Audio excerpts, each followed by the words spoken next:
The courtroom went silent. Grace Mitchell stood at the witness stand. Her hands gripped the rail. Her voice didn't shake.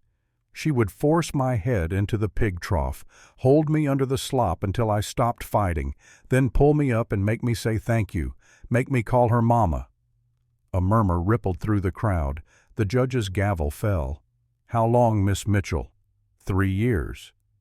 The woman in chains smiled, cold, calculating, like she'd won. But she hadn't. Not yet. This is the story of how Grace Mitchell survived, and how a broken cowboy finally stopped running. It began 3 weeks earlier when Wade Brennan rode into Thornhill with 60 head of cattle and no intention of staying. The dust rose in columns behind the blue roan's hooves. Wade Brennan rode into Thornhill, Wyoming territory on the last day of June 1883, when the sun hung low and angry over the eastern plains. The horse beneath him.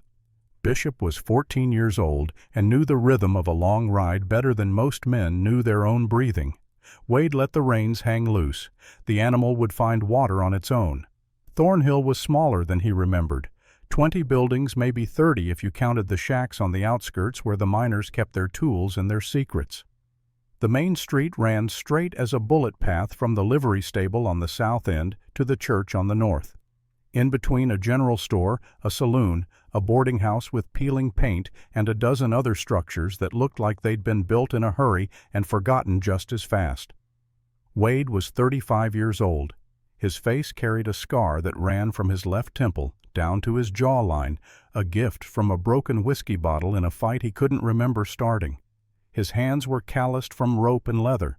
His eyes were brown and gave away nothing. He wore a wide-brimmed hat that had seen better decades, a dusty shirt that had once been blue and chaps over denim that bore the stains of 1,000 miles. On his hip, a Colt .45 Peacemaker, 6 rounds, always 6. A man who rode the frontier with an empty chamber was a man asking to die young. The sun caught the badge-shaped shadow on his vest where the Marshal Star used to sit. 10 years he'd worn that piece of tin. 10 years of tracking outlaws and settling disputes and standing between men with guns and men with grievances. He'd been good at it. Better than good. Wade Brennan had a reputation in 3 territories, fair, fast, and final. Then came the lynching. A man named Thomas Creek accused of horse theft in a town called Ridgeway. Wade had arrested him, put him in a cell, sent word for the circuit judge. But the town didn't want to wait for a judge. They wanted blood. 50 men with torches came in the night. Wade stood at the jail door with his rifle and told them no. They came anyway. They overwhelmed him, not with bullets, but with bodies. Too many hands, too much rage. They dragged Thomas Creek into the street and hung him from the oak tree by the courthouse. Wade watched from the dirt where they'd thrown him, watched Creek's feet kick, watched his face turn purple, watched him die. 3 days later they found the real horse thief, a kid from the next county, confessed to everything. Thomas Creek had been innocent. Wade took off his badge that same afternoon, walked out of Ridgeway and never looked back. That was 10 years ago. 10 years of running, 10 years of telling himself the next town would be different, 10 years of knowing it wouldn't. He had 60 head of cattle pastured 5 miles south of Thornhill. Good stock, strong. He'd drive them to market in Cheyenne, collect his money, and ride north to Denver. His son was waiting there. Benjamin, 9 years old, living with Wade's sister Mary because Wade couldn't figure out how to be a father and a drifter at the same time. Sarah had died giving birth to the boy. Complications, the doctor said. Internal bleeding. Nothing anyone could have done. But Wade hadn't been there. He'd been 2 towns away chasing a man who'd robbed a stage, doing his job, being a good marshal, being a terrible husband. When he came home 3 days later, Sarah was already in the ground. Benjamin was crying in Mary's arms. Wade held his son for 10 minutes, promised he'd come back soon, and rode out before dawn. That was 10 years ago. 6 months later came the lynching. He couldn't save Thomas Creek. He took off his badge and never wore it again. That was 9 years ago. 9 years of running. He'd seen Benjamin maybe 20 times since. A few days here, a week there. Never long enough. Never enough. The guilt sat in his chest like a stone he couldn't cough up. But Denver was waiting. Benjamin was waiting. This was the last job. Sell the cattle. Take the money.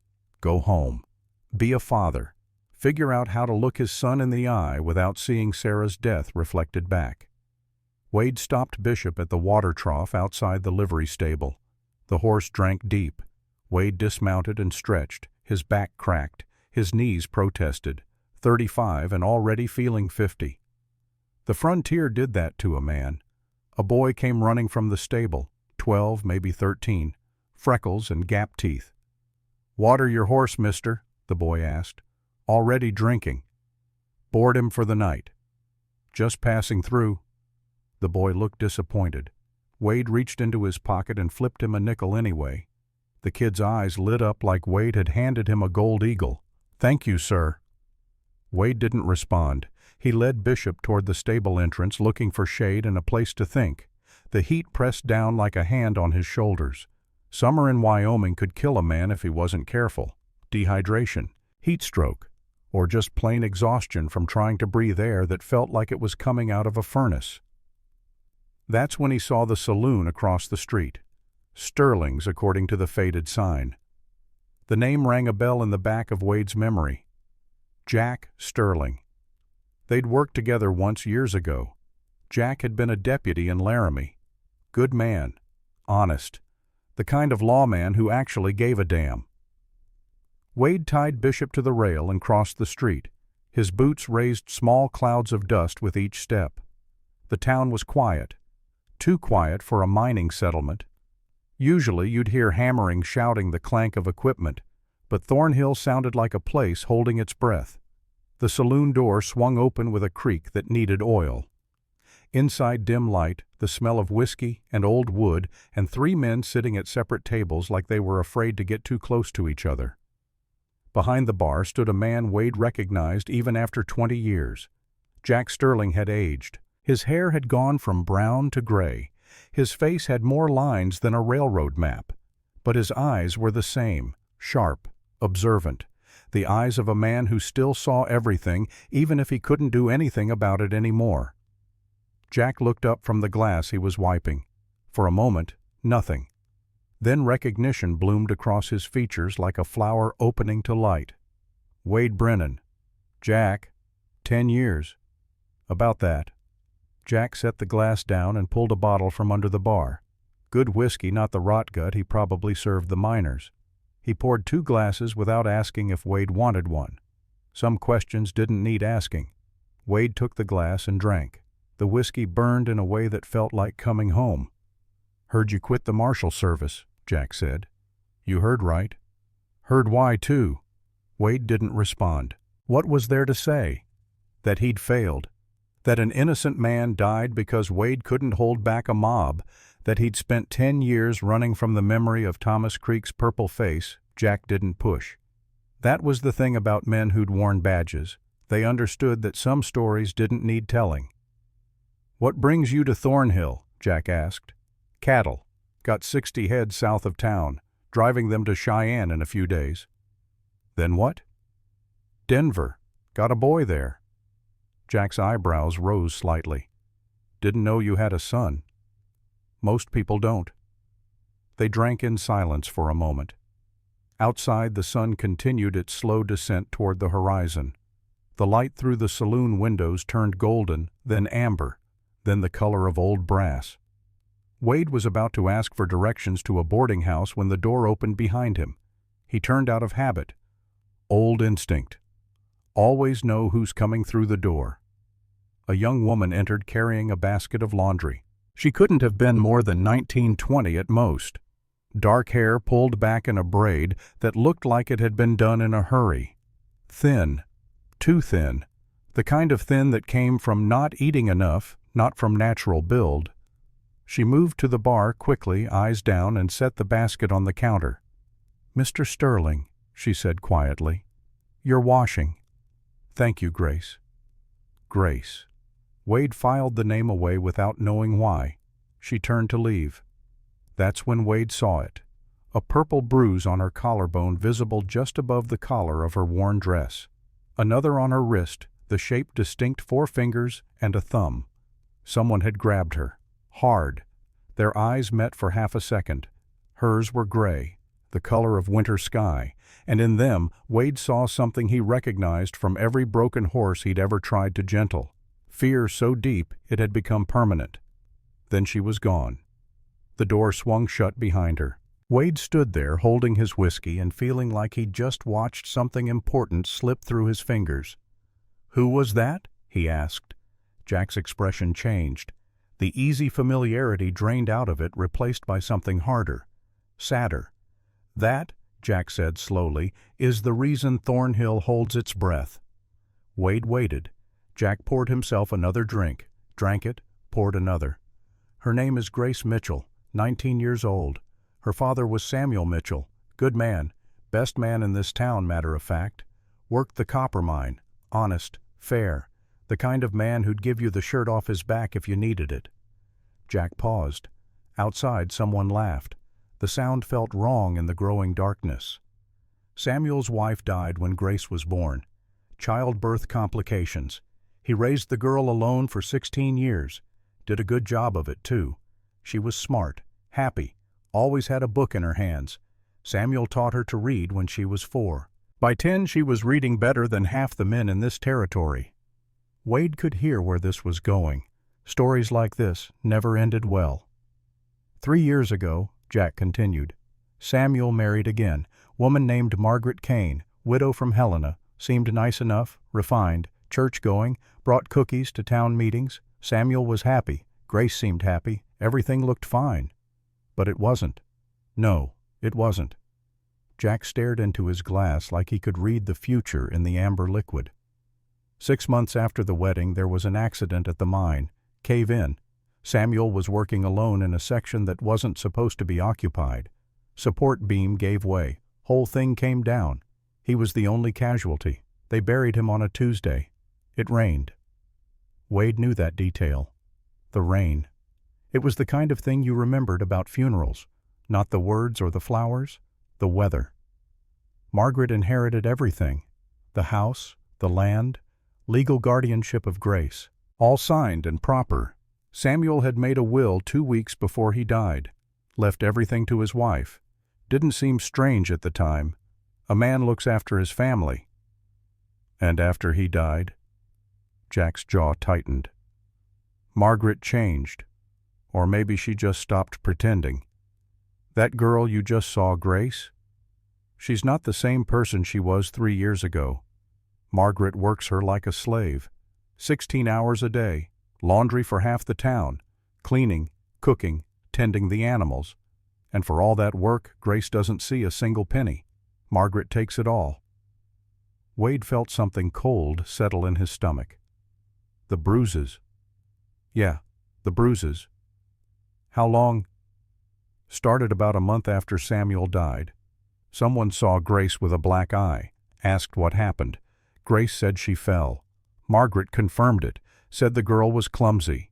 People believed it because why wouldn't they? Jack's voice took on an edge. But the bruises kept coming. Different places, different shapes. And Grace got quieter. Stopped talking to people. Stopped going to church. Stopped everything except work. Now she's a ghost. Walks through town with her head down and her mouth shut. Does her jobs. Goes home. Disappears. Wade thought about the flinch he'd seen. The way Grace had pulled back when their eyes met. That wasn't clumsiness. That was training. The kind that came from knowing every interaction carried the risk of pain. Nobody's done anything, Wade asked. Jack laughed. It was a bitter sound. Done anything, Wade? This whole damn town is complicit. Sheriff Kane gets paid off by Margaret. $50 a month to look the other way. Reverend Cross won't say a word because Margaret donates $5 every Sunday. The miners buy eggs from her at half the market price. The wives get their laundry done for pennies on the dollar. Everyone benefits. He leaned forward. I wrote to the U.S. Marshal's office twice. You know what they told me? A woman disciplining her own ward is a family matter. Not federal jurisdiction. Local sheriff has to handle it. but our sheriff won't handle it because he's bought and paid for." Wade felt the old anger stirring, the same anger that had made him a good marshal and eventually burned him out. The anger at injustice, at systems that protected the wrong people, at towns that looked away because it was easier than looking close. "So Grace just suffers," Wade said. "She survives. There's a difference." They stood in silence. The light had faded to near darkness now. Jack lit a lamp behind the bar. The flame cast long shadows across the room. "Why are you telling me this?" Wade asked.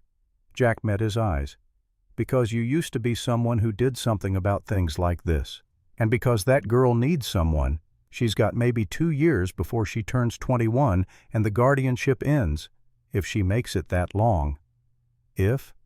"Margaret's getting worse. The beatings are more frequent, more severe. Last month Grace couldn't walk right for 3 days, said she fell down the stairs. The house doesn't have stairs." Wade turned the empty glass in his hands. He could feel the weight of it, the weight of the story, the weight of the choice Jack was putting in front of him. "I'm not a marshal anymore, Jack." "I know. I've got cattle to sell, a son waiting in Denver." "I know that too. This isn't my fight." "No," Jack agreed. "It's not." But they both knew the truth. Wade had seen Grace's eyes, had seen the bruises, had seen a 19-year-old girl who flinched like a beaten dog. And now he knew. You couldn't unknow something like that. You couldn't unsee it. Wade set the glass down on the bar. "Where's Margaret's place?" "East edge of town, White House, can't miss it." "I'm going to buy some eggs." Jack didn't smile, but something changed in his expression. Relief, maybe, or hope. Probably both. "Wade, Margaret's not just mean. She's smart, calculating. You go over there making accusations, she'll have Sheriff Kane arrest you for harassment before sunset." "I'm just buying eggs." "Yeah, that's what worries me." Wade walked to the door, stopped, turned back. "That mine collapse, the one that killed Samuel, you believe it was an accident?" Jack was quiet for a long moment. "I didn't used to question it. But lately, let's just say the timing was convenient. Samuel dies. Margaret gets everything. Grace becomes her property. All neat and legal." "Convenient," Wade repeated. "Very." Wade stepped out into the evening. The air had cooled but still held the day's heat like a memory. He untied Bishop and led the horse east, toward the White House, toward whatever waited there. Behind him, Jack Sterling watched through the saloon window and wondered if he'd just set something in motion that couldn't be stopped. The White House sat at the edge of Thornhill like a tooth in a mouthful of rot. 2 stories, fresh paint, a garden that looked tended, a chicken coop that looked prosperous. Everything about it said respectability, wealth, decency. Wade hated it on sight. He tied Bishop to the fence post and approached the front door. Knocked, waited. The door opened to reveal a woman in her early 40s, refined features, hair pinned up with care, a dress that was clean and pressed. She looked like she belonged in a Denver parlor, not a mining town in Wyoming. "Yes?" she asked. Her voice was pleasant, musical almost. "Ma'am, name's Wade Brennan. I'm looking to buy some eggs." "Of course. How many dozen?" "2 should do." Margaret Kane smiled. It was a perfect smile. Practiced. "I'll have my girl fetch them. One moment." She disappeared into the house. Wade stood on the porch and looked around. Everything was in order, too much order. The kind of perfection that required constant maintenance, constant control. He heard footsteps inside. Then Grace appeared at the door carrying a basket with 24 eggs wrapped in cloth. She kept her eyes down, handed him the basket. "That'll be 30 cents, Margaret's voice called from inside. Wade pulled out the coins. Their fingers touched briefly as he handed them to Grace. She flinched, a tiny movement barely visible, but Wade saw it. "Thank you," he said quietly. Grace didn't respond, started to close the door. "Miss," Wade said. She froze, still didn't look up. "You need any help with anything?" Now her eyes came up. Fast. Alarmed. She shook her head quickly. Too quickly. "No, sir. Thank you, sir." The door closed. Wade stood there holding a basket of eggs he didn't need and feeling the anger build in his chest like steam in a kettle. He walked around the side of the house, toward the back. There was a clothesline there with washing hanging in the evening breeze, and beyond that, a pig pen, 6 hogs, and a trough. Wade stopped, stared at that trough. There was something about it, something that made his skin crawl. It wasn't the pigs, it was the trough itself, the way it sat, the way the ground around it was trampled, used, frequently. He was about to investigate further when he heard the sound. A voice, raised, angry. "What did I tell you about talking to strangers?" Margaret's voice, but different now, not musical, not pleasant, hard, cold. Wade moved closer to the house, found a window, looked in. Margaret had Grace by the arm. Her fingers dug into the girl's flesh. Grace's face was blank, empty. The look of someone who'd learned that showing pain only made things worse. "I didn't talk to him, ma'am," Grace said tonelessly. "I gave him the eggs, that's all." "He asked you a question. I heard him." "I said no, ma'am, just like you taught me." Margaret's grip tightened. Wade could see the flesh going white around her fingers. "You're lying." "No, ma'am. I promise." "Don't make promises you can't keep." Margaret raised her other hand. Wade saw what she held. A wooden spoon, heavy oak, the kind used for stirring thick stew, or for other things. Grace didn't flinch, didn't pull away, just stood there, waiting. The spoon came down across Grace's shoulders, once, twice, 3 times, each strike precise, calculated, not wild with rage, methodical. Grace made no sound. Her face showed nothing. She'd learned to take it, learned that resistance made it worse, learned that the fastest way through pain was silence. Wade's hand went to his gun. Every instinct screamed at him to kick in that door, to put a stop to this, to do what he'd been trained to do, protect the innocent from the guilty. But Jack's warning echoed in his head. Margaret was smart. She'd have an explanation. Grace would confirm it because Grace had been trained to confirm it. Sheriff Kane would side with Margaret. Wade would be the outsider making trouble. He'd be arrested or run out of town before he could help anyone. So he stood there, watched, burned the image into his memory. Let the guilt add another layer to the stone in his chest. When Margaret finished, she released Grace. The girl stumbled slightly but caught herself. "Clean up the kitchen," Margaret said calmly. "Then go to your room." "Yes, ma'am." Grace walked away. Her movements were stiff, painful, but controlled. Margaret turned. For a moment Wade thought she'd seen him, but her gaze passed over the window without stopping. She left the room. Wade backed away from the house. His heart hammered, his hands shook, not from fear, from rage, from the helplessness of watching someone suffer and being unable to stop it. He walked back to Bishop, untied the horse, started to mount. "You saw." Wade froze, turned. Grace stood at the corner of the house, in the shadows. Her arms were crossed over her chest, protective. "I saw," Wade confirmed. "Then you know you can't help." "I can try." Grace shook her head. "Trying will make it worse, for me. You'll leave, go back to wherever you came from, and I'll still be here. And she'll punish me for whatever you tried to do. That's how it works." Wade stepped closer. Grace stepped back, maintaining distance. "How long?" Wade asked. 3 years, since my father died." "The bruises?" "Every day, sometimes twice." "The spoon?" Grace's jaw tightened. "That's new. Started 6 months ago. Before that it was just her hands. Now she's gotten creative." "Grace."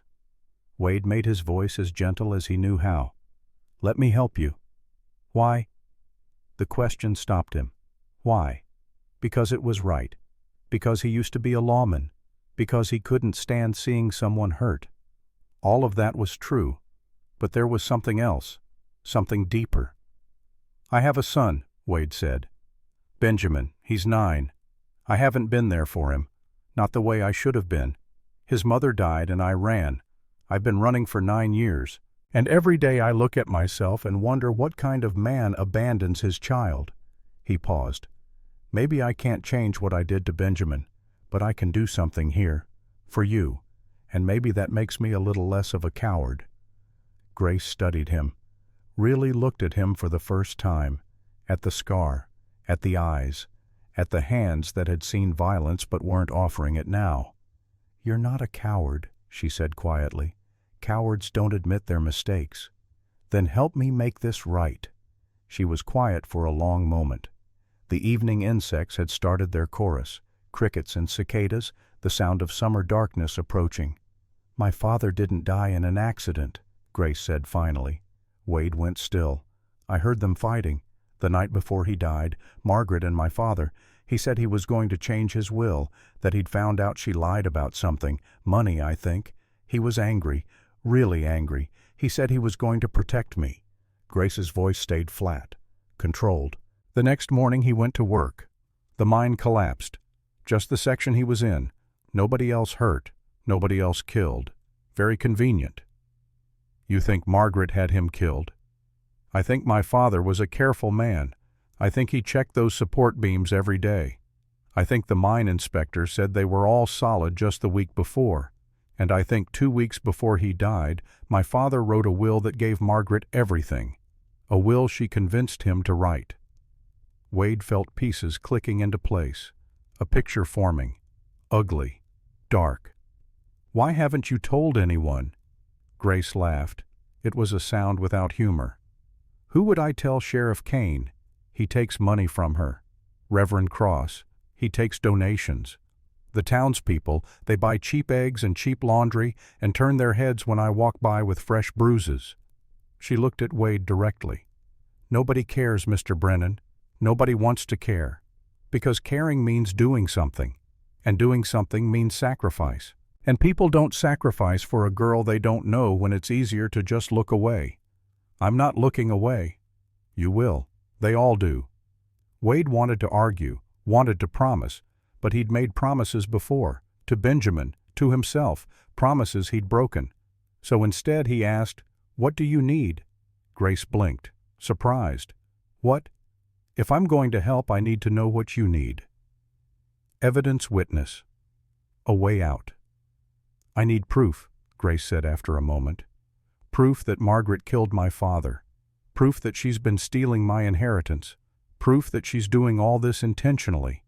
Without proof, it's just her word against mine. And she's a respectable widow. And I'm a troubled girl who lies for attention. Where would we find proof?" "I don't know. Margaret is careful. She doesn't leave evidence lying around. She's smart." Wade thought about this. About a woman smart enough to engineer a mine collapse. Smart enough to convince a man to change his will in her favor. Smart enough to brutalize a girl for 3 years without getting caught. "Then we'll have to be smarter," Wade said. The voice that came from behind him was silk over steel. "Smarter than whom, Mr. Brennan?" Wade turned. Margaret stood on the back porch. She'd changed, still in her nice dress, still looking respectable, but her eyes were different now, colder, calculating. "Just making conversation, ma'am," Wade said calmly. "Conversations with my ward need my permission. She's not well, fragile. I keep her close for her own protection." "Protecting her from what?" "From herself. Grace has troubles, mental troubles. She makes up stories, tells lies. It's very sad, really. I do my Christian duty by her, but it's a burden." Wade looked at Grace. The girl's face had gone blank again. The mask was back. "That's so?" Wade asked. "Ask anyone in town. They'll tell you. Grace is troubled. Always has been. Her father spoiled her. Let her read too much. Filled her head with nonsense. I've been trying to help her adjust to reality. And the bruises." Margaret's smile didn't waver. "She's clumsy, falls frequently. I've told her to be more careful, but she doesn't listen." Wade knew he was being played, knew Margaret had her story ready, had probably told it 100 times. The concerned stepmother, the difficult ward, the tragic circumstances. But he also saw Grace standing there, saw the way she held herself, the way her breathing had changed, shallow, quick, preparing for what would come after Wade left. "I'll be going now," Wade said. He looked at Grace, tried to put something in his eyes, a promise, a lifeline. "Miss Mitchell?" Grace didn't respond, didn't move. Wade walked to Bishop, mounted, rode away slow, not because he wanted to leave slow, because he wanted Margaret to know he wasn't scared, wasn't running, was choosing to leave on his own terms. Behind him he heard the back door close, heard it lock, and he knew that tonight Grace would pay for his visit, would pay with bruises, maybe with worse. The guilt twisted deeper, sharper than before. He rode back to the saloon, tied Bishop outside, went in. Jack was still behind the bar serving two minors who looked like they'd already had enough but wanted more anyway. Jack saw Wade's face, saw something there that made him pour another whiskey without being asked. Wade drank it, set the glass down. "I'm staying," Wade said. "The cattle can wait. Your son will understand, eventually." Jack studied him. "What are you planning?" "I don't know yet, but I'm not leaving that girl in that house. Margaret will fight you. Let her. She'll use the law against you. Then I'll use it back." Jack leaned forward, lowered his voice. "Wade, listen to me. This is not like the old days. You can't just pin on a badge and fix things. There's no authority here, no backup. You're one man, and Margaret Kane has spent 3 years building a fortress around herself. Money, influence, fear. You can't just knock it down." Wade met his eyes. "Watch me." The door opened. A figure stumbled in. Old, Mexican, wearing stable clothes. Wade recognized him from earlier, the man who'd been mucking stalls at the livery. "Senor Sterling," the man said. His accent was thick, but his English was clear. "I heard talking about the Mitchell girl." Jack tensed. "Hector, this is private." "No." Hector shook his head. "No mas privado, no more private. I know things I should have said 3 years ago." Wade turned fully. "What things?" Hector looked at Jack. Jack hesitated, then nodded. The old man came closer, sat on a stool. His hands shook, not from age, from fear. "I work at the mine," Hector said. 30 years. I know every beam, every support, every inch of that place." He paused. "Samuel Mitchell was a good man. Careful. He checked the beams every morning before anyone went down. It was like a religion to him. Safety first, he always said." "And the day he died?" Wade asked. "The day he died I was there, early, before dawn. I saw him go down. He checked the beams in his section. I watched him. They were solid, new timber, installed just 2 months before." Hector's voice dropped. 2 hours later that section collapsed. Just that section, nowhere else. Samuel was the only one down there, the only one who died. "You're saying someone sabotaged it?" "I'm saying I found saw marks on the support beam after. Fresh cuts, not weathering, not natural stress. Someone cut that beam, cut it just enough that it would hold until pressure was applied, until someone was underneath." Wade felt ice in his veins. "Did you tell the sheriff?" Sigh. "Yes. I told Sheriff Kane. He said I was drunk, said I was imagining things, told me if I kept spreading lies he'd run me out of town." "And you stopped talking?" "I have a family, senor, a wife, grandchildren. I cannot fight the sheriff, cannot fight Senora Kane, so I stay quiet. I work. I hate myself every day, but I stay quiet." Until now, Wade thought, until someone finally asked the right questions. "Hector," Wade said carefully, "if I needed you to testify, to tell this to a real lawman, a U.S. Marshal, would you?" Hector was quiet for a long moment. Then he nodded. Sigh. "Yes, for Samuel, for his daughter. I would speak." Wade stood. The plan was forming now, unclear still, but taking shape. "Jack, I need you to do something. Name it. Write to the U.S. Marshal's office in Cheyenne. Tell them everything. The abuse, the suspicious death, everything. Get them to send someone. I already tried that. Try again. But this time tell them a former marshal is requesting assistance, Wade Brennan. They'll know the name. Jack's eyebrows rose. Will they come? They'll come. Might take a week, maybe 2, but they'll come. And in the meantime, Wade looked toward the window, toward the White House on the edge of town. In the meantime, I make sure Grace survives long enough to be saved. He walked to the door, stopped, turned back. One more thing. Margaret, everything you know about her, where she came from, who she was before she married Samuel. I need all of it. Jack nodded slowly. I'll ask around, quietly. Good. I'll be at the boarding house if you need me. Wade stepped out into the full dark.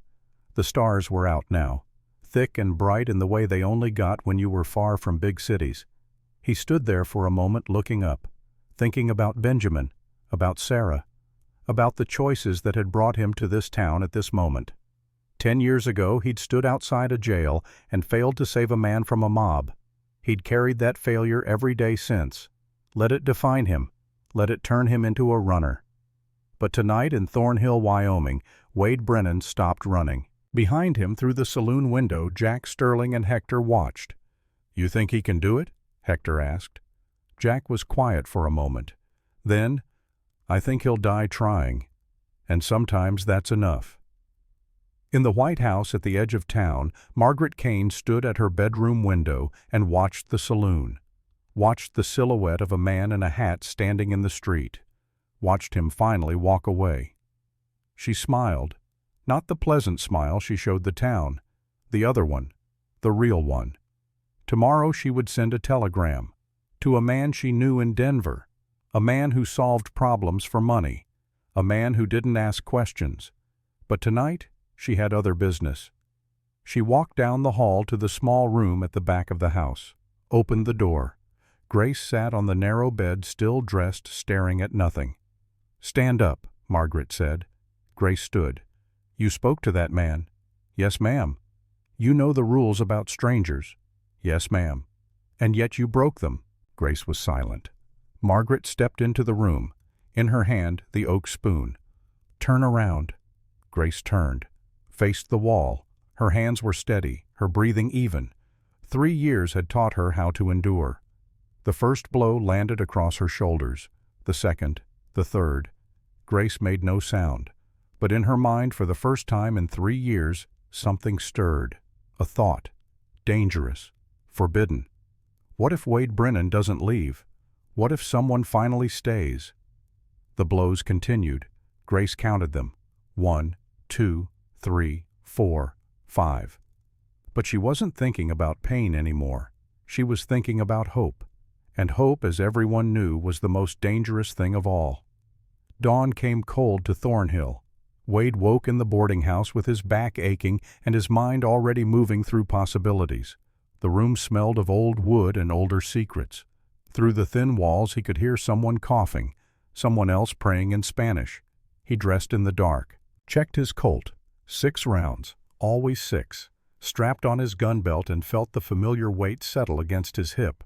A man could forget a lot of things, but muscle memory wasn't one of them. Bishop was waiting at the livery stable when Wade arrived. The horse nickered softly. Recognition. Trust. Wade ran his hand along the animal's neck and felt some of the tension ease from his shoulders. Horses didn't lie, didn't scheme, didn't beat children in the dark. Hector was already there mucking stalls. The old man looked up when Wade entered. His eyes were red, either from lack of sleep or from crying, maybe both. Senor Brennan? Hector, you said you'd show me the mine. Si, yes, but we must go now, before the day shift starts, before anyone asks questions. They rode out together. Hector on a sway-backed mare that looked older than dirt. Wade on Bishop. The mine was 3 miles north, carved into the base of a hill that rose like a broken tooth against the morning sky. The entrance gaped dark and hungry. Rails ran into it, disappearing into shadow. Equipment lay scattered around the entrance. Picks, shovels, lanterns. The detritus of men who broke rock for copper and hoped they'd live long enough to spend what they earned. Hector lit 2 lanterns, handed one to Wade. "This way." They descended. The tunnel sloped down at an angle that made Wade's knees protest. The air grew cooler, damper.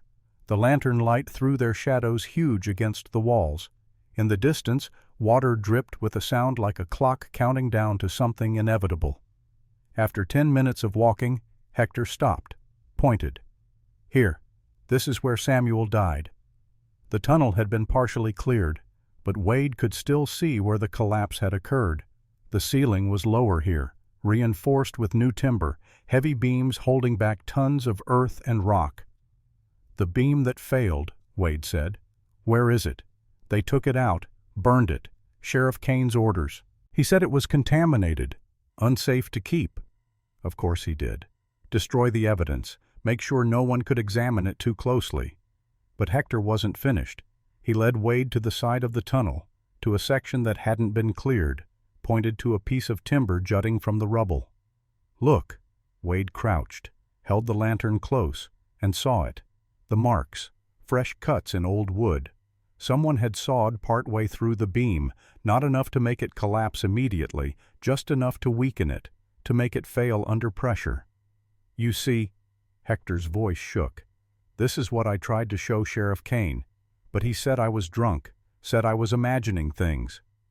Wade ran his fingers along the cuts. They were clean, precise, done with a good saw by someone who knew what they were doing. Samuel came down alone that morning. See, yes, very early, before anyone else. He said he wanted to check something. And the collapse happened how long after? 2 hours, maybe 3. Long enough for him to be deep in the section. Long enough that when the beam failed, there was no warning, no time to run. Wade stood. His mind was putting pieces together. Margaret married Samuel, convinced him to make a will in her favor, then arranged for him to die in a way that looked like an accident, clean, simple, effective. Hector, you said there was a man, someone Margaret hired, someone who came to town before Samuel died. Reese. I never learned his last name. He stayed at the boarding house for 3 days. Didn't talk to anyone. Didn't drink at the saloon. Just kept to himself. What did he look like? Tall. Maybe 40 years old. Scar on his face. Here. Hector traced a line down his own cheek. He had the eyes of a killer. I know this look. I have seen it before. A hired gun. Margaret had brought in a professional, someone who could sabotage a mine and make it look like bad luck. Where did he go after Samuel died? He left the same day. Rode out at dawn. I saw him. He looked satisfied, like a man who had completed his work. Wade filed this away. A hired killer named Reese with a scar on his face. It wasn't much, but it was something. They made their way back to the surface. The daylight felt harsh after the darkness of the mine. Wade squinted against it. Thank you, Hector. Will it help? Will it save the girl? I don't know, but it's a start. Wade rode back to town alone. His mind worked the problem like a dog with a bone. He had suspicion. He had testimony from Hector. He had saw marks in a mine that might or might not still be accessible tomorrow, but he didn't have proof. Not the kind that would stand up in a court, not the kind that would overcome Margaret's respectability and Sheriff Kane's corruption. He needed more. He needed something solid, something Margaret couldn't explain away with tears and accusations of a troubled stepdaughter. The cattle were waiting. Wade had been so focused on Grace and Margaret that he'd almost forgotten about the 60 head of stock grazing 5 miles south of town, almost forgotten that selling them was supposed to be the whole point of this stop. He rode out to check them that afternoon, found them scattered across a valley with good grass and a creek running through it. They looked healthy, strong, ready for market. Wade counted them out of habit. 58, 59, 60, all accounted for. He was turning Bishop back toward town when he heard it, a sound that didn't belong. Hoofbeats, Multiple riders, coming fast. Wade's hand went to his gun. Old instinct. Always know who's approaching. 3 men crested the ridge, riding hard, faces covered with bandanas, rifles out. Wade didn't wait to see what they wanted. He kicked Bishop into motion, headed for the cover of the trees along the creek. The first shot kicked up dirt 3 feet to his left. The second came closer. Wade flattened himself against Bishop's neck and let the horse run. They made it to the trees. Wade dismounted in one smooth motion, pulled his Winchester from the saddle scabbard. 15 rounds. Enough if he was careful. The riders split up, trying to flank him, trying to box him in. Wade found cover behind a fallen log, sighted down the barrel, waited. Patience was a hunter's best weapon. Let them come to you. The first rider came into view. Wade led him, squeezed the trigger. The Winchester kicked. The rider jerked and fell from his saddle, hit the ground hard, didn't move. The other 2 pulled back, regrouped. Wade used the pause to relocate. Never stay in the same spot after firing. That was how you died. He found a better position behind a boulder, waited again. The second rider came from the left. Bold, stupid. Wade shot him in the shoulder. The man screamed, dropped his rifle, wheeled his horse around and fled. That left 1. Wade waited 5 minutes. 10. Nothing moved except the wind in the trees and his cattle in the distance. Then he saw movement. The third rider, trying to circle around, get behind him. Wade was faster. He came up from cover, fired 3 times. The third shot found its mark. The rider's horse reared, threw him. The man landed in the creek with a splash. Wade was on him in seconds. Gun out, aimed at the man's head. The rider was young, 20 maybe, scared. His bandana had come off in the fall. His face was familiar. One of the miners who drank at Sterling's. "Who sent you?" Wade's voice was flat, cold. I can't." Wade cocked the hammer. The sound was very loud in the afternoon quiet. "Who sent you?"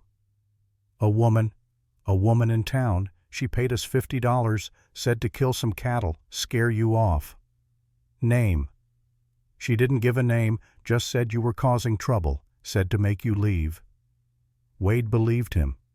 Margaret was too smart to use her own name, too smart to be directly connected. "You tell whoever hired you this. Wade Brennan doesn't scare, and I don't leave until I'm ready. You understand?" The young man nodded frantically. Wade lowered the gun. "Get out of here, and if I see you again, I won't miss." The man scrambled to his feet, caught his horse, rode away like the devil was chasing him. Wade checked the first rider. Dead. A clean shot through the chest. He felt nothing looking at the body. No guilt, no satisfaction, just the recognition that sometimes men made bad choices and paid for them. He rode back to count the cattle. 57. 3 were missing, either run off in the commotion or stolen. Didn't matter. The message had been sent. Margaret knew Wade was a problem, and she was trying to solve it. That night Wade went to Margaret's house. He didn't sneak, didn't try to be subtle. He walked right up to the front door and knocked. Margaret answered, still in her respectable dress, still with her pleasant smile. "Mr. Brennan, how unexpected." "We need to talk."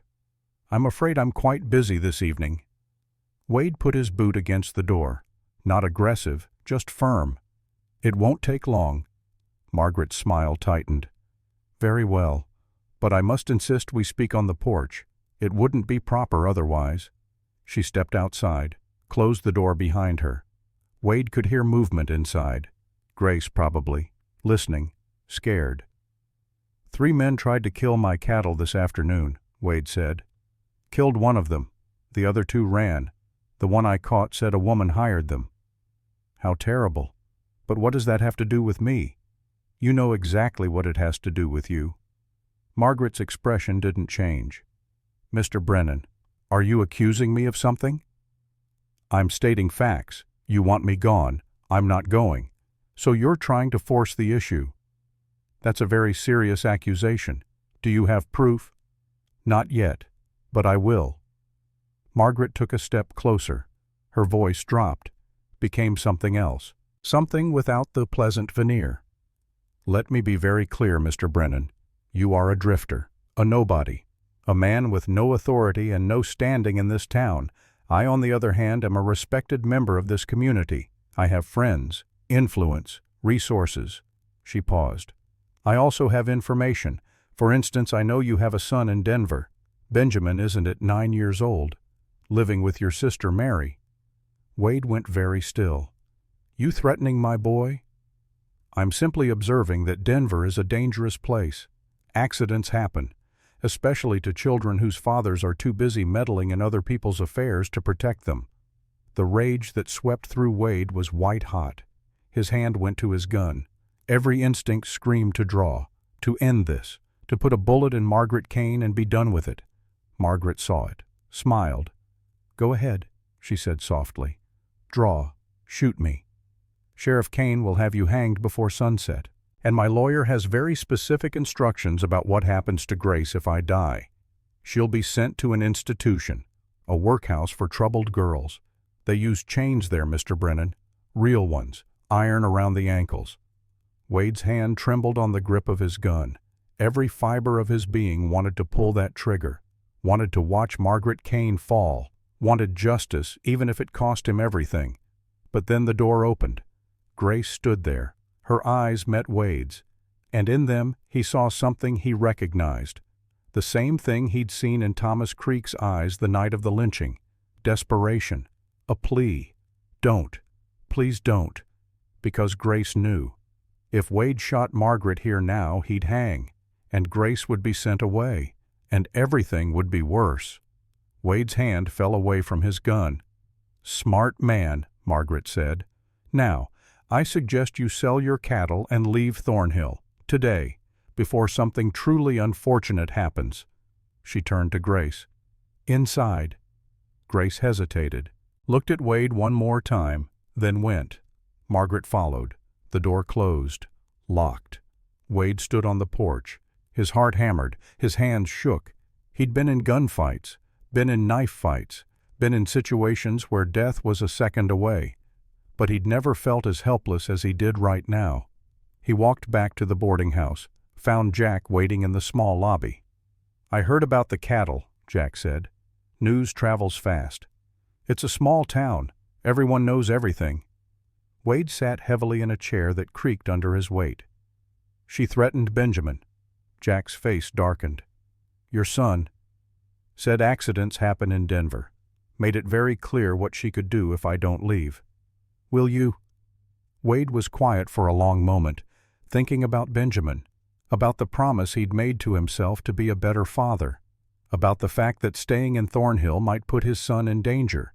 But then he thought about Grace, about 3 years of beatings, about saw marks in a mine, about a girl who'd been taught that silence was survival. "No," Wade said finally, "I'm not leaving, even if it puts Benjamin at risk." Margaret's bluffing. She's smart enough to know that actually hurting a child in Denver would bring federal attention. She's trying to scare me, and I don't scare. Jack studied him. "What's your plan?" "I need to find Reese, the hired gun Hector mentioned. He's the key. If I can find him, get him to talk, we have proof Margaret hired someone to kill Samuel." "You have any idea where he is?" "Hector said he left right after the job, probably went back wherever he came from. If I had to guess—" Wade paused, thought about it. "Denver. It's the biggest city within riding distance. If you're a gun for hire, you work where the money is. Denver's 2 days hard ride." "I know. You leave for 2 days, what happens to Grace?" Wade had thought about that. "I need someone to watch her, someone Margaret won't suspect." They sat in silence. The problem seemed insurmountable. Everyone in Thornhill was either bought by Margaret or too scared to act. Then the door opened. Grace walked in. Both men stood. Wade moved instinctively between her and the door. Protection, even though the threat was probably following her. But Grace was alone. "How did you get out?" Wade asked. "She's at Reverend Cross's house, planning the Sunday service. She'll be gone an hour." Grace was breathing hard. She'd run here. "I need to talk to you." She pulled something from inside her dress. A book, leather-bound, old. My father's journal. He wrote in it every day. 20 years. Margaret doesn't know I have it. She burned everything else.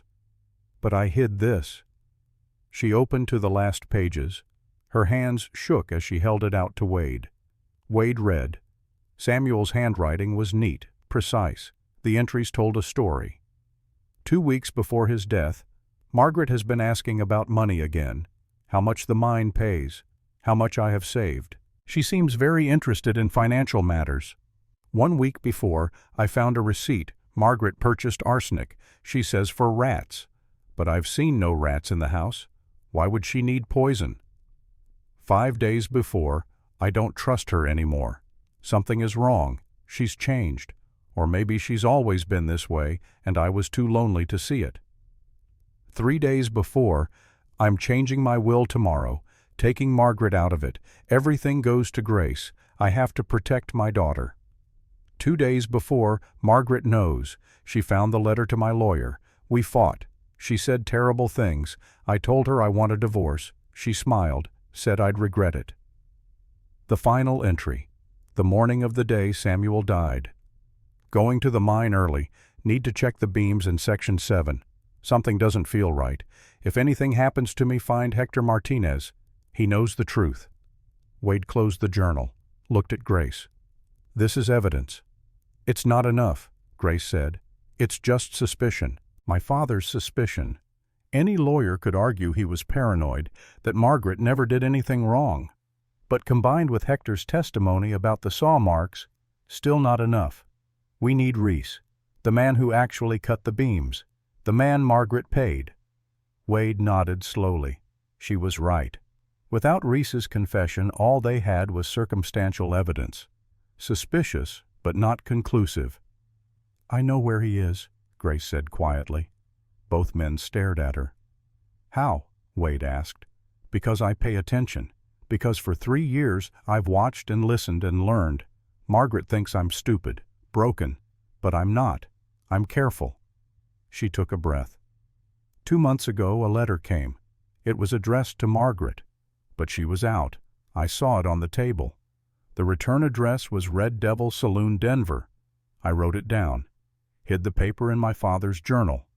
I didn't know why at the time. I collect information. Things that might matter someday. And today, it matters. Red Devil, Wade repeated. You're sure? I'm sure. And I'm also sure that Margaret has been writing letters, sending them to Denver.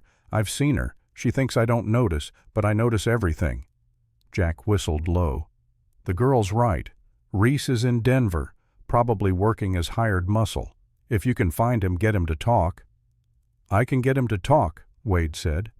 His voice was flat, hard, the voice of a man who'd done interrogations before and knew how to make them work. Grace grabbed his arm. But you have to be careful.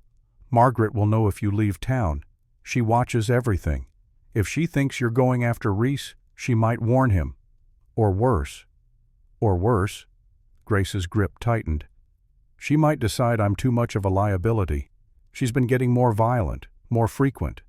Last week Grace stopped, swallowed. I think she's planning something. Something final. The words hung in the air like smoke. Wade knelt so he was eye level with Grace. Listen to me. I'm going to Denver. I'm going to find Reese, and I'm going to bring him back. It'll take 4 days, maybe 5. Can you survive 5 days? Grace's laugh was bitter. I've survived 3 years. That's not an answer. She met his eyes. I'll survive. But Wade, when you're in Denver, your son, go see him, even if it's just for an hour. He needs to know you didn't forget him. Wade felt something break inside his chest. This girl, this broken, beaten girl who'd been taught that she didn't matter. She was worried about his son. I'll see him, Wade promised. Grace nodded, released his arm. I have to go, before she gets back. She was halfway to the door when Wade called out, Grace. She turned. Thank you for trusting me. Don't thank me yet. Thank me when this is over and I'm free. She slipped out into the evening. Jack poured 2 whiskeys, handed one to Wade. "You're really going to do this?" "I am." "Could get you killed." "Most things worth doing can." They drank in silence. Wade left at dawn. He told no one except Jack. Rode Bishop hard and fast, cutting through terrain that would save him half a day, but risked breaking the horse's leg if he wasn't careful. Bishop didn't falter. They made Denver in 40 hours. Wade was exhausted. The horse was close to collapse. But they'd made it. Denver was noise and crowds and the smell of too many people living too close together. Wade hated cities. Always had. They made him feel trapped. Watched. He found a stable. Paid extra for Bishop to get good hay and a rub-down. The horse had earned it. Then Wade walked, looking for the Red Devil's saloon. He found it in the part of town where respectable people didn't go after dark, or during the day for that matter. Red lanterns hung outside. The windows were painted black. Music and laughter spilled into the street. Wade checked his gun, went inside. The saloon was exactly what he expected. Smoke, liquor, women in dresses cut too low and smiles cut too wide, men playing cards with money they couldn't afford to lose. And at a corner table playing poker with 4 other men sat a man with a scar running down his face. Reese. Wade bought a whiskey at the bar. Watched. Waited. Patience. Reese was winning. The pile of coins and bills in front of him kept growing. The other players were getting frustrated, sloppy, making bad bets. After an hour, 3 of the players stood and left. That left Reese and 1 other man, a kid who looked like he'd already lost more than he had. 5 minutes later, the kid was out, cleaned out. He stumbled away from the table, cursing under his breath. Reese gathered his winnings, started to stand. Wade walked over, sat down in the chair the kid had vacated. "Seat's taken," Reese said without looking up. "Not anymore." Reese's eyes came up. Wade saw the moment recognition hit, not of Wade specifically, but of the type. Gun hand, lawman, trouble. Reese's hand moved toward his belt. "Don't," Wade said quietly. His own hand was already on his Colt, under the table, aimed at Reese's belly. "I'm faster, and at this range I won't miss." Reese froze. "What do you want?" "Information." "I don't know you." "But you know Margaret Kane." The name landed like a punch. Reese's expression changed. Surprise, then calculation. "Never heard of her." "Yes, you have. She hired you 3 years ago, paid you to sabotage a mine in Thornhill, Wyoming. Samuel Mitchell died. You collected your money and left."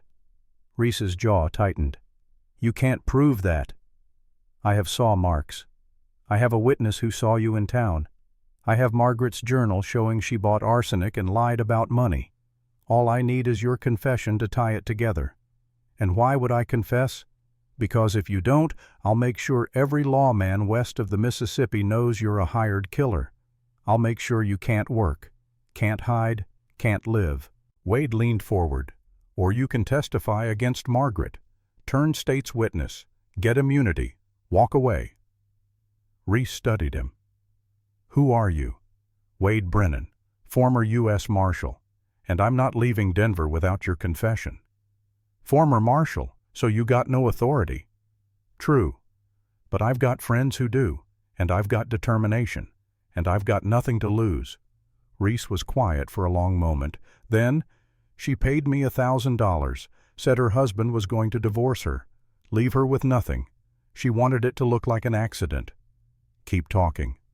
"I went to Thornhill, studied the mine for 2 days, found the section Samuel worked most often, cut the support beam, just enough, waited for him to go down alone. When the beam failed, the whole section came down." Wade felt cold hearing it said so plainly, so calmly. "And you left right after?" "Same day. Took my money and rode." "Why? Why what? Why are you telling me this now? I haven't offered you immunity, haven't offered you anything except threats." Reese's expression changed. "Because last week Margaret sent me a letter, offered me $1,500 for another job." Wade's blood ran cold. "What job?" Didn't say. Just said come to Thornhill. Bring your tools, same as last time. You going?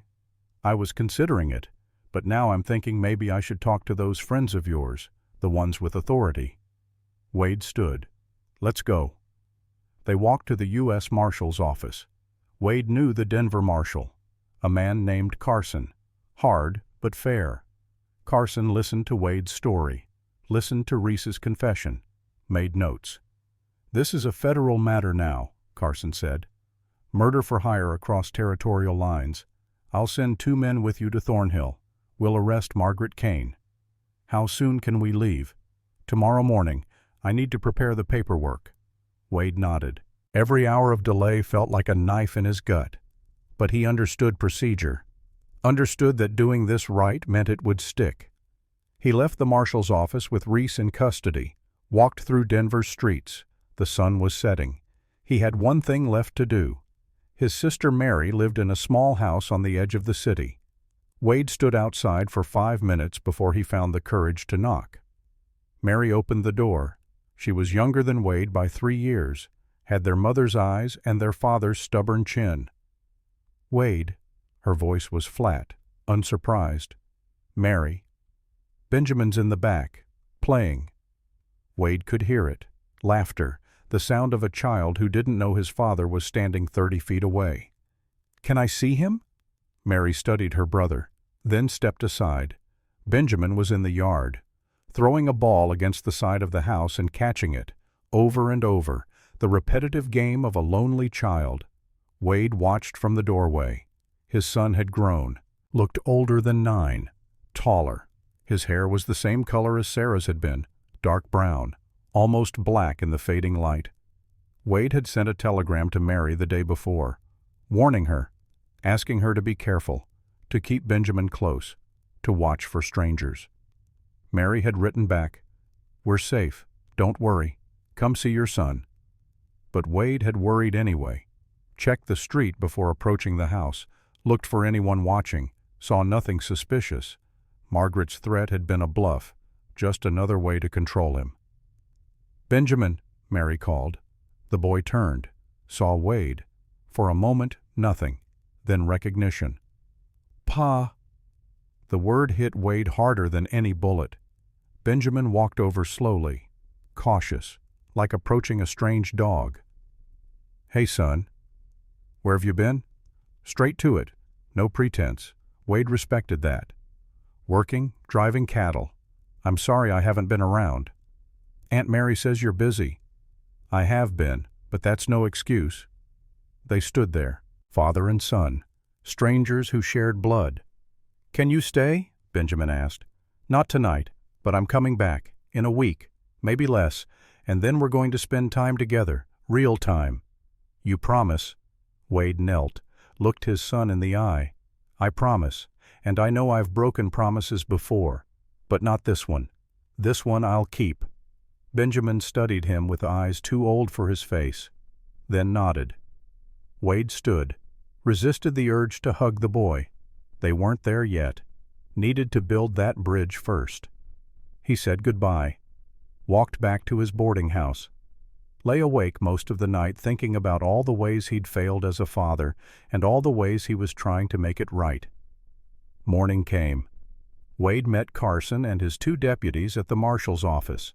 They had Reese in irons, ready to transport. The ride back to Thornhill took 3 days, hard riding. No stops except for water and to rest the horses. Wade thought about Grace the entire time, wondered if she was still alive, still holding on. Every mile felt like it took an hour. They rode into Thornhill at dusk. The town looked the same, quiet, holding its breath. Wade went straight to Sterling's, found Jack behind the bar. "Grace?" Wade asked. Jack's face was grim. "She's alive. Barely. Margaret's been worse. Last night." He stopped. "I heard screaming, from 3 blocks away." Wade felt rage build in his chest, but he pushed it down, focused on what needed to happen next. "Where's Margaret now?" "At home. Where else?" Wade turned to Carson. "Let's do this." They walked to the White House, all 5 of them. Wade Carson, 2 deputies, and Reese in chains. Wade pounded on the door. Margaret opened it, saw the badges, saw Reese. Her face went white. "Margaret Kane," Carson said formally, "you're under arrest for conspiracy to commit murder and the murder of Samuel Mitchell." Margaret's composure cracked, just for a second. Then she pulled it back together. "I don't know what you're talking about." "This man," Carson gestured to Reese, "has confessed to sabotaging the mine that killed your husband. He says you hired him, paid him. We have his written testimony." "He's lying. I never met that man," Reese spoke up. "Red Devil Saloon, Denver, 3 years ago. You wore a blue dress, had your hair up, paid me $500 up front, $500 after the job." Margaret's mouth opened, closed, opened again. Carson pulled out papers. "We have a warrant. We're taking you into custody. You'll be tried in Cheyenne under federal jurisdiction." 2 deputies stepped forward, put handcuffs on Margaret's wrists. She didn't struggle, but her eyes found Wade, and in them pure hatred. "This isn't over," she said quietly. "Yes," Wade replied. "It is." They led her away. The next morning Wade rode out to check the cattle one last time. 57 head. He'd lost 3, but the rest were strong. He made arrangements with a buyer from Cheyenne. The money would go to Grace. She'd need it to rebuild her life. Then he returned to town. Wade went inside, called out, "Grace?" No answer. He searched the house, found her in the cellar, locked in. She was sitting against the wall. Her dress was torn. Fresh bruises covered her arms. One eye was swollen shut. But she was alive. Wade unlocked the door, helped her up. She leaned on him, too weak to stand alone. "It's over," Wade said. "Margaret's arrested. She's going to trial." Grace looked up at him with her one good eye. "Is it really over?" "It's really over." And for the first time in 3 years Grace cried. Real tears, not silent, not hidden. She sobbed against Wade's chest while he held her and promised her that no one would ever hurt her again. Outside, the sun set on Thornhill. The town that had been silent for 3 years finally found its voice. And in Denver, Benjamin went to bed thinking about his father's promise, hoping this time it would be different. This time, he would stay. The story wasn't finished yet. There would be a trial. There would be justice. There would be healing. But for now, in a cellar in Wyoming, a broken girl found safety in the arms of a man who'd stopped running. And that was enough. The wagon that took Margaret Kane away from Thornhill raised dust like a funeral procession. Grace watched from the porch of Sterling's saloon wrapped in a blanket Jack had given her. Her body hurt. Everything hurt. But for the first time in 3 years, the pain felt different. Temporary. Healing. Wade stood beside her, silent. His presence was steady, solid, the kind of certainty that came from a man who'd finally stopped running. "She'll come back," Grace said quietly. "In my nightmares, she'll always come back. Nightmares can't hurt you. You don't know that." Wade was quiet for a moment. Then, "You're right. I don't. But I know this. Margaret Kane is going to stand trial, and she's going to hang, and when that rope tightens around her neck, you'll be free. Really free." Grace wanted to believe him, wanted to feel the relief that should come with Margaret's arrest. But 3 years of conditioning didn't disappear in an afternoon. 3 years of learning that hope was dangerous, that trust was foolish, that safety was an illusion. "Where do I go now?" Grace asked. "Home. Your father's house." "That's not home. That's where she lives." "Not anymore. The house belongs to you. Always did. Margaret just lived there. Now she's gone." Jack came out with hot coffee, handed cups to both of them. The warmth felt good against Grace's hands. "Marshal Carson wants to talk to you," Jack said to Grace. "Needs your statement for the trial." Grace tensed. Wade noticed. "I'll be there with you," Wade said. "Every step." Carson was waiting inside the saloon. He'd set up at a table with paper and ink. Professional. Methodical. The kind of lawman who built cases brick by brick. Grace sat. Wade stood behind her chair, close enough that she could feel him there. "Miss Mitchell," Carson began, "I need you to tell me everything, from the beginning. Can you do that?" Grace looked at the paper, at Carson's pen poised to write, at the reality that her words would be recorded, would become evidence, would put Margaret away forever or set her free. "Yes," Grace said, "I can do that." She talked for 2 hours, told Carson about the beatings, the wooden spoon, the cellar, the starvation, the humiliation. Every detail she'd kept buried for 3 years came pouring out. Carson wrote it all down, didn't interrupt, didn't question, just listened and documented. When Grace finished, her voice was hoarse, her hands were shaking, but she felt lighter, like she'd been carrying a weight and finally set it down. "Thank you," Carson said. "This will help a lot." "Will it be enough?" Grace asked, "combined with Reese's confession and the evidence from the mine?" "Yes, it'll be enough." Carson stood, packed his papers, looked at Wade. "You did good work here, Brennan. If you ever want that badge back, there's a place for you." Wade shook his head. "I'm done with badges, but thank you." Carson left. Grace and Wade sat in the quiet saloon. Jack was cleaning glasses behind the bar. The afternoon light slanted through the windows at angles that made the dust motes visible. "What happens now?" Grace asked. "Now you rest. Heal. The trial won't be for a few weeks. Carson needs time to prepare." "And you?" Wade was quiet. Grace could see the conflict in his face, the pull between staying here and riding to Denver, between Grace and Benjamin. "I need to go back to Denver," Wade said finally. "I made a promise to my son. I need to keep it." Grace felt something twist in her chest. Not surprise, not betrayal, just the confirmation of what she'd always known. People left. Everyone left eventually. "I understand," she said, "but I'm coming back, for the trial, and after." "You don't have to." "I know, but I want to." Grace looked at him, at the scar, at the eyes that had seen too much but hadn't gone cold, at the hands that knew violence but had only shown her gentleness. "Why?" she asked. "Because 3 weeks ago I rode into this town planning to sell cattle and leave. But then I met you, and I saw what I used to be, what I stopped being when I gave up my badge, someone who stands between the innocent and the guilty, someone who doesn't walk away." He paused. "You gave me that back, and I'm not leaving it again." Grace didn't know what to say, so she said nothing, just nodded. Wade left the next morning, rode out on Bishop toward Denver and Benjamin and the life he'd been avoiding for 9 years. Grace moved back into her father's house, alone. The first night was the hardest. Every creak of the floorboards sounded like Margaret's footsteps. Every shadow looked like her silhouette. Grace slept with a lamp burning and a knife under her pillow. But morning came, and Margaret didn't. Jack checked on her daily, brought food, made sure she was eating. The town, sensing the shift in power, began to change. Mrs. Fenton, the woman who'd bought Grace's laundry for 3 pennies, came to the door.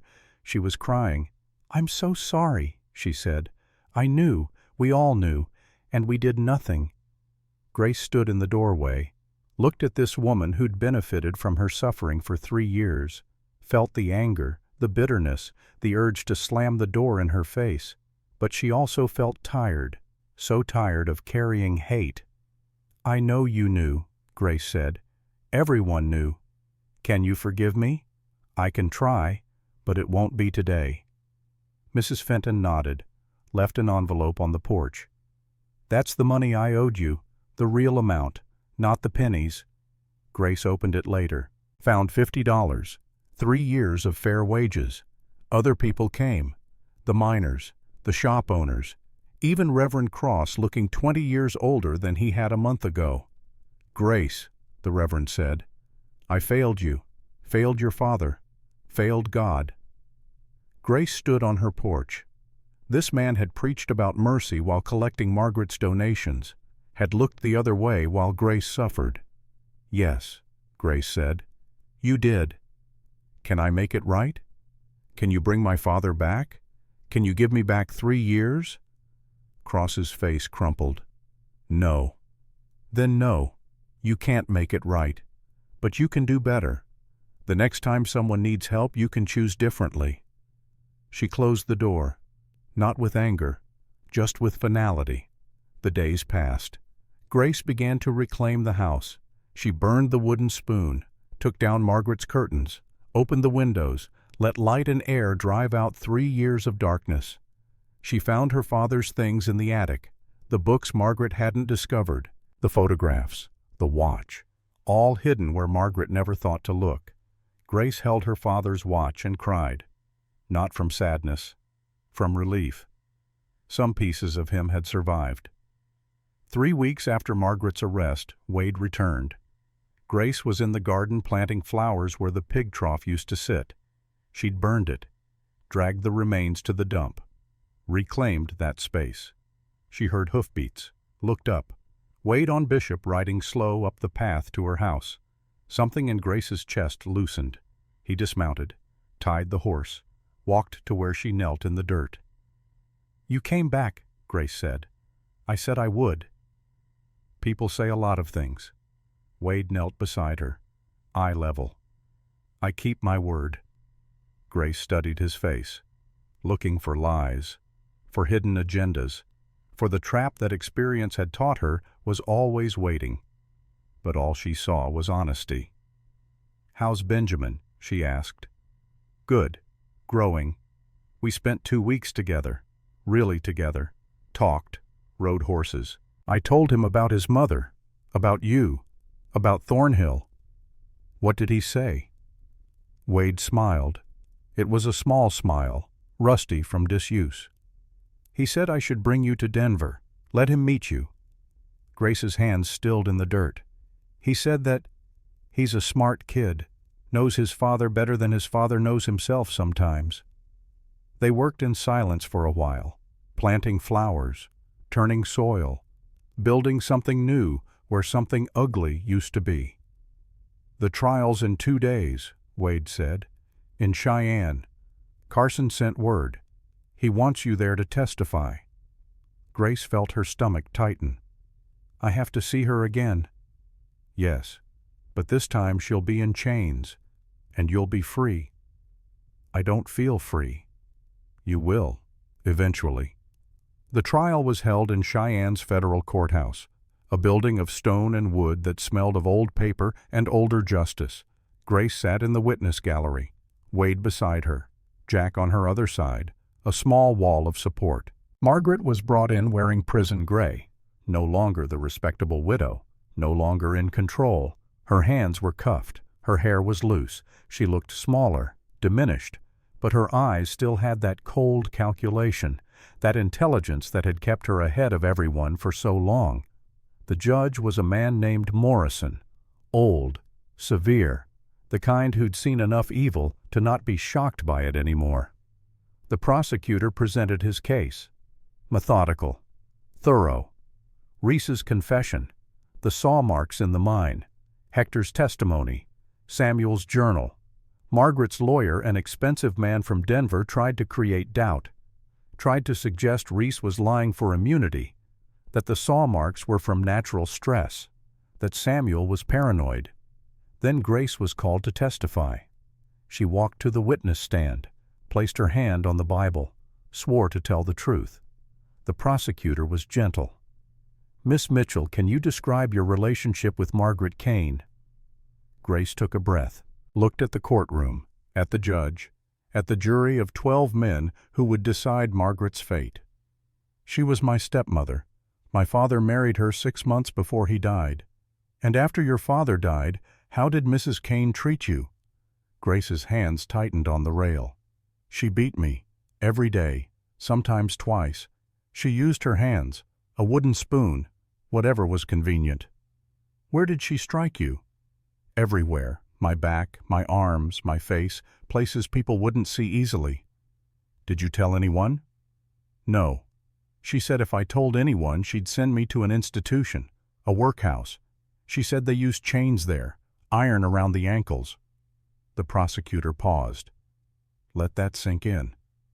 "Miss Mitchell, can you describe the worst incident, Grace closed her eyes, opened them, looked directly at Margaret. She would force my head into the pig trough, hold me under the slop until I stopped fighting, then pull me up and make me say thank you, make me call her mama. A murmur went through the courtroom. The judge banged his gavel. How often did this occur? Every week, sometimes more. For how long? 3 years. Grace's voice didn't shake now, didn't waver. She'd spent 3 years being silent, being afraid to speak. But in this courtroom with 12 men listening and a judge recording, she found her voice. She took everything from me, my father, my home, my childhood. She worked me like a slave, took every penny I earned, locked me in a cellar for weeks at a time. Grace leaned forward. But the worst thing she did wasn't the beating. It was making everyone believe I deserved it, making them think I was troubled, broken, that she was doing me a favor by keeping me. She looked at the jury. I wasn't broken. I was a prisoner, and my prison was that whole town's silence. The defense tried to cross-examine, tried to suggest Grace was exaggerating, that she was mentally unstable, but Grace didn't flinch, answered every question with calm precision. When the lawyer showed her a medical report that said she had no permanent injuries, she pulled up her sleeve, showed the scars. "The body heals," Grace said. "That doesn't mean it wasn't hurt." When she stepped down, the courtroom was silent. The jury deliberated for 2 hours. They came back with a verdict. Guilty on all charges. Margaret's face didn't change, didn't show surprise or fear or regret, just that same cold calculation. Judge Morrison looked at her. "Margaret Kane, you have been found guilty of conspiracy to commit murder, first-degree murder, child abuse, and attempted fraud. The sentence for these crimes is death by hanging, to be carried out in 30 days. The gavel fell. Margaret was led away. At the door she turned, looked at Grace. "You'll never be happy," Margaret called out. "You'll think of me every day for the rest of your life." Grace stood, met her eyes. "No," Grace said clearly. "I won't. Because every day I'm alive and you're not is a day I win." Margaret's mask cracked, just for a second. Fury, pure and hot. Then the guards pulled her away. Grace sat down. Wade's hand found hers, squeezed. "It's over," he said. "Not yet. Not until the rope tightens." Wade spent a week in Cheyenne with Grace, helped her adjust to the reality of Margaret's conviction. Then he had to return to Denver. "Benjamin needs me," Wade said, "but I'll be back in a month, for Christmas." "You don't have to keep coming back." "I want to." They stood on the platform of the stagecoach station. Grace in a new dress, her first bought with her own money. Wade with his hat in his hands. "When this is all over," Wade said carefully, "when Margaret is gone and you've had time to heal, I'd like to ask you something." "Ask me what?" "I'll tell you at Christmas." He climbed into the coach, tipped his hat. The stage pulled away. Grace watched until it was a speck on the horizon. 6 months passed. Thornhill changed. Sheriff Kane was removed from office, arrested for taking bribes. A new sheriff was appointed by the territorial governor. His name was Wade Brennan. Wade had returned after 2 months in Denver, brought Benjamin with him for a visit. The boy was shy at first, but Grace had books, and Grace had been a child who loved to read. They connected over stories. Benjamin went back to Denver for school, but he wrote letters, told Grace about his friends, his classes, asked her questions about Thornhill and his father. Grace answered every letter. Wade settled into the sheriff's office like putting on an old coat. It fit. He was good at it. Fair, honest, the kind of lawman Thornhill had needed for years. Grace opened a small school in her father's house, taught children to read and write, 5 students at first, then 10, then 15. She discovered she was good at teaching, patient, clear. The children loved her because she treated them like they mattered. Wade and Grace saw each other often. He'd stop by the school, check on her, make sure she was safe. They'd have coffee, talk about small things, the weather, the students, the cases he was working. They didn't talk about the future, about what they were building, but it was there, growing, slow and careful. Then December came, and with it Margaret's execution day. Grace received a letter from the prison warden, asking if she wanted to be present, to witness. Wade found her on her porch holding the letter. "You don't have to go," he said. "I know. It won't change anything." "I know that too." She looked at him. "But I need to see it. Need to know she's really gone, otherwise she'll live in my head forever." Wade understood. "I'll go with you." "No. This is something I need to do alone." The execution was set for dawn on December 20th. Grace took the stage to Cheyenne, arrived the day before. Stayed in a hotel room and didn't sleep. At 5 in the morning, a guard came to escort her to the prison. The gallows were in the yard, 13 steps leading up to a platform. A rope, a trap door. Simple, efficient, final. Margaret was brought out at 6. Dawn was just breaking. The sky was gray and cold. She walked calmly. No struggling, no pleading. Margaret Kane faced death the way she'd faced everything, with cold control. But when she reached the platform and saw Grace standing in the witness area, something changed in her expression. The warden allowed Grace to approach. "You came," Margaret said. Her voice was hoarse. She'd been in prison for 6 months. "I came. To gloat. To say goodbye." Margaret laughed. It was an ugly sound. "You think this is goodbye? You think I won't haunt you? I'll be in every shadow, every nightmare. You'll never be free of me." Grace stepped closer, close enough that only Margaret could hear. "My father loved you. He trusted you. And you killed him. You took 3 years of my life, beat me, starved me, tried to break me." She paused. "But I'm standing here, and you're about to hang. So who won?" Margaret's face twisted with rage. "You think you won? You're damaged, broken. No man will ever want you. No one will ever love you. You're nothing." "Maybe," Grace said. "Or maybe I'm the girl who survived you, who testified against you, who stood in a courtroom and told the truth while you lied." Grace took a step back. "You wanted me to be nothing, to disappear, to die quietly. But I'm here, and I'm going to live, going to teach, going to help other children who are scared and alone, going to make sure no one else suffers the way I did." She looked Margaret in the eyes. "And that's your real punishment, not the rope, the knowledge that everything you did to destroy me just made me stronger."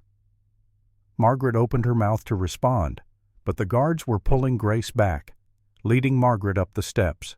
The hangman placed the noose around her neck, read the death warrant, asked if she had any last words. Margaret looked at Grace one final time. "I regret nothing." The trapdoor opened. Margaret fell. The rope caught. Her neck broke clean, quick, merciful in a way she'd never been. Grace watched. Didn't look away. Needed to see it. Needed to know it was real. When it was over, when the doctor confirmed death, Grace walked out of the prison yard. Into the cold December morning. She felt lighter, empty in a good way, like a fever had broken. Margaret Kane was gone. Really, truly gone. Grace took the stage back to Thornhill that afternoon. Arrived after dark. Wade was waiting at the station. "How was it?" he asked. "Final." They walked back to Grace's house in silence. The town was decorated for Christmas. Lights in windows, wreaths on doors, the smell of pine and wood smoke. At her porch, Grace stopped. "Thank you," she said, "for everything, for not leaving, for believing me, for standing with me." Wade shrugged, uncomfortable with gratitude. "I just did what was right." "No, you did more than that. You gave me back my life." She went inside. Wade walked back to the sheriff's office. Christmas Eve came. Wade had brought Benjamin to Thornhill for the holiday. The boy was growing fast. Already came up to Wade's shoulder. They were at Grace's house. She'd invited them for dinner. Cooked for the first time in months. The house smelled of roasting chicken and fresh bread. Jack was there too. and Mary, who'd traveled from Denver with Benjamin. A small gathering, makeshift family. After dinner, Benjamin fell asleep on the sofa, exhausted from playing in the snow all afternoon. Mary and Jack were in the kitchen washing dishes and arguing good-naturedly about something. Wade and Grace sat on the porch, bundled in coats against the cold. The stars were brilliant overhead. "I have something to ask you," Wade said.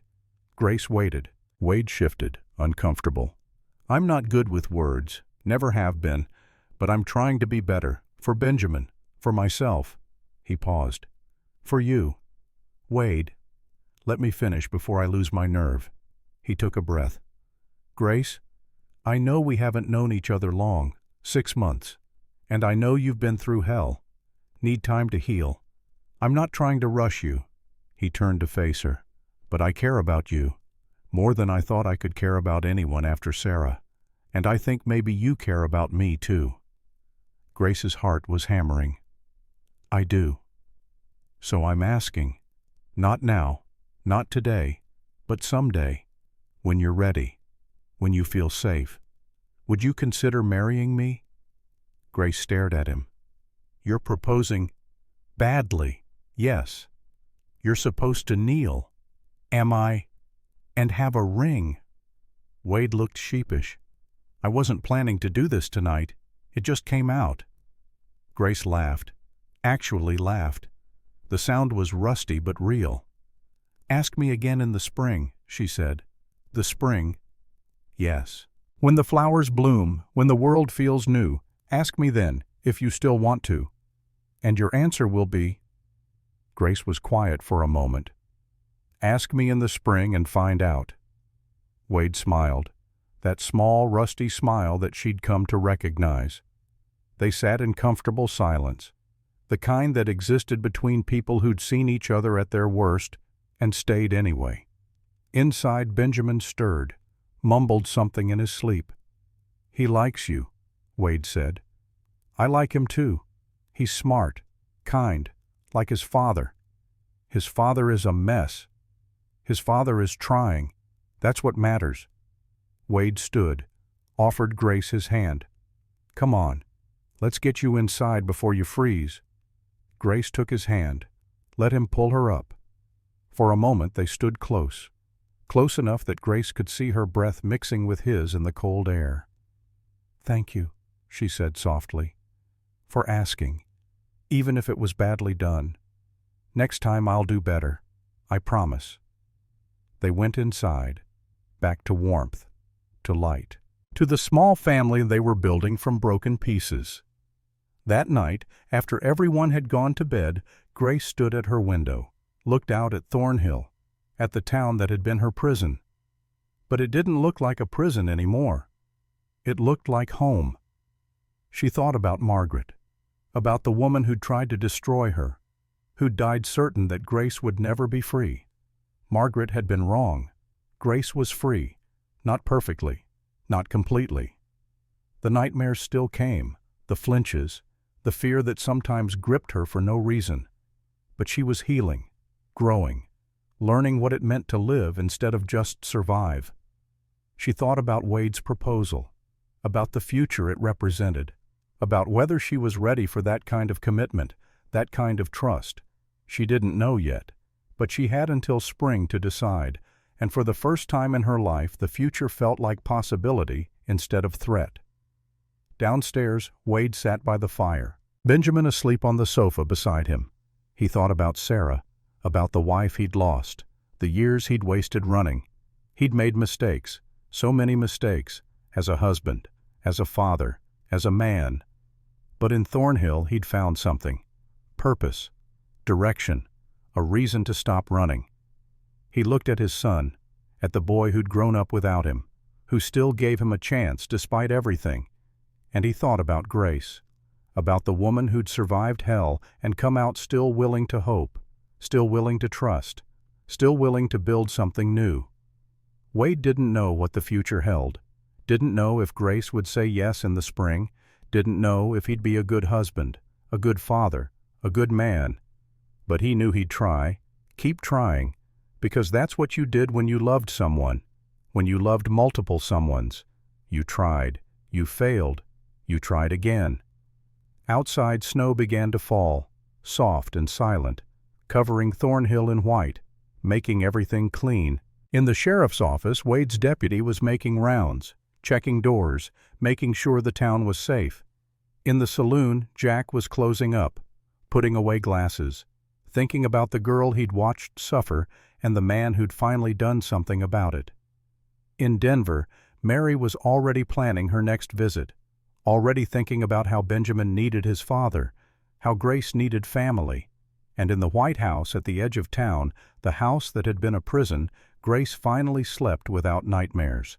She dreamed of spring, of flowers growing where ugly things used to be, of a man with a scar and steady eyes asking her a question, of herself answering yes. It was just a dream. But dreams, Grace was learning, could sometimes come true. The story of Thornhill wasn't finished. There would be more challenges, more struggles, more moments of doubt and fear. But for now, on Christmas Eve, 1883, in a small mining town in Wyoming Territory, broken people found each other, found hope, found the courage to try again. Wade Brennan, who'd spent 10 years running from his failures, finally stood still. Grace Mitchell, who'd spent 3 years as a prisoner, finally walked free. And Benjamin Brennan, who'd spent 9 years without a father, finally got one back. Not perfect, not healed, not complete, but trying. And sometimes trying was enough. The snow fell, the fire burned, the stars turned overhead, and in Thornhill hope began to grow like flowers in spring, fragile at first, then stronger, then impossible to kill, because that's what hope does. It survives, it persists, it blooms even in the darkest soil. And for a cowboy who'd stopped running, a girl who'd found her voice, and a town that had learned the cost of silence, hope was finally enough. The last light went out in Thornhill. The world slept. And tomorrow, when the sun rose again, they would all wake up and try again. Because that's what survivors do. They survive. And then they live.